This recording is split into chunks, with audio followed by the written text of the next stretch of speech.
70,000 টাকা বেতন নিয়েও মিটছে না, আশা মিটছে না। একটা বাটি দিয়ে দেবো, বসে যেতে বলবেন স্টেশনে, অনেক টাকা রোজগার হবে। ভিক্ষে পেলে একজন ভিখারির অনেক টাকা রোজগার হয়। স্টুডেন্ট সাহস নেই একজন মাস্টারমশাইয়ের বাইরে দাঁড়িয়ে কথা বলার মতন। স্টুডেন্টরা তো বলছে স্যার ভিতরে পড়াচ্ছে, টিউশনি পড়াচ্ছে। সরকারকে বলছে আমি মিথ্যে কথা বলছি, আমি প্রাইভেট টিউশন করি না, ব্যবসা করি না, সব ইডি দিয়ে তদন্ত করবো, হাইকোর্টে কেস আছে, ঠিক আছে। অভিজিৎ গঙ্গোপাধ্যায়ের এজলাসে দেখেছেন তো কতজনের চাকরি যাচ্ছে, কত লোকের বউ পালাচ্ছে, হ্যাঁ, কত লোকের প্রেমিক পালাচ্ছে। দেখুন আপনাদের অবস্থাটা যেন সেরকম না হয়, একটু ভালো থাকবেন। হ্যাঁ, রাত্রে ঘুম কেড়ে নেবো, দৈনিক আবার আসবে, কদিন লুকিয়ে টিউশনি পড়াবেন। এখানে আমাদের সংগঠনের ছেলেরা দৈনিক আসবে। 10 বছর এসএসসি হয়নি, হাজার হাজার ছেলে, বিএ পাস ছেলে, এমএ পাস ছেলে রাস্তায় রাস্তায় ঘুরে বেড়াচ্ছে।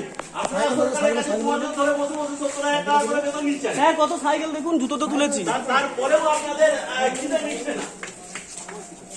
গাড়ি বাড়ি অনেক আছে, প্রতিদিন পথে বসাবো, রাতের ঘুম কেড়ে নেবো। প্রত্যেকদিন পশ্চিমবঙ্গ গৃহ শিক্ষক কল্যাণ সমিতি হবে ফোন করবে, নাহলে আপনার বাড়ির সামনে ধর্ণা দেবে। ক্ষমতা থাকলে প্লিজ দেখে আনুন, আমি আইনের কপি এনেছি। স্কুল কলেজ টিচার কেউ টিউশনি পড়াতে পারে না, সম্পূর্ণ ইলিগ্যাল। স্কুলগুলোকে তুলে দিয়ে বলছি আপনি কার কাছে প্রাইমারি স্কুলের ওগুলোকে ভেন্টিলেশনে পাঠিয়ে দিয়েছেন। জয় লাহা, এগুলোকে সব উনি বেসরকারি শুধু স্কুলে টিউশনি পড়ান না কোনো স্কুলেও পড়ান? আমি ঠিক বলতে পারছি না। আপনি কোন স্কুলের? সোনামুখী বিজয় স্কুল। আচ্ছা, কোন সাবজেক্ট আপনার?